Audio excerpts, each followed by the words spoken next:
क्या बच्चे का कटा हुआ होंठ और कटा हुआ तालू यानी क्लेफ्ट लिप और क्लेफ्ट पैलेट पेट के अंदर ही पता लग सकता है? जी हाँ, बिल्कुल इस केस की तरह। इस केस में हम देख पा रहे हैं कि बच्चे का होंठ दोनों ही तरफ, राइट और लेफ्ट, दोनों ही तरफ से कटा हुआ है। अक्सर हम 3D 4D स्कैन की बात करते हैं। जरूरी नहीं है कि हर बार ये पेरेंट्स के लिए ही हो, बल्कि 3D 4D स्कैन डॉक्टर्स के लिए भी फीटल असेसमेंट में बहुत मददगार साबित होते हैं। 22 हफ्ते की इस प्रेगनेंसी को जब मैंने स्कैन करना शुरू किया तो पहले मुझे रूटीन 2D स्कैन पर शक हुआ।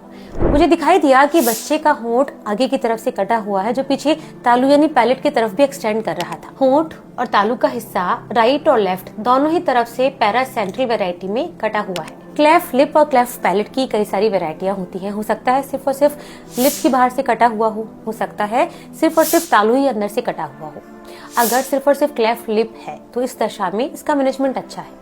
सर्जरी की मदद से इसे ठीक किया जा सकता है और अक्सर ये जेनेटिक प्रॉब्लम से जुड़ा हुआ नहीं होता। लेकिन अगर क्लेफ्ट लिप यानी होंठ कटे होने के साथ साथ तालू भी कटा हुआ है बच्चे का, तो बहुत जरूरी है इस कंडीशन में ये देखा जाए कि बच्चे में कहीं किसी तरह की जेनेटिक प्रॉब्लम तो नहीं है, कहीं किसी तरह का सिंड्रोम तो नहीं है। सिंड्रोम यानी मल्टी सिस्टम डिसऑर्डर्स। इस कंडीशन में हो सकता है कि प्रेगनेंसी को आगे कंटिन्यू ना किया जा सके। तो ऐसे में आपको एक फीटल मेडिसिन एक्सपर्ट से मिलना चाहिए और जरूरत पड़ने पर जेनेटिक इन्वेस्टिगेशंस की जानी चाहिए।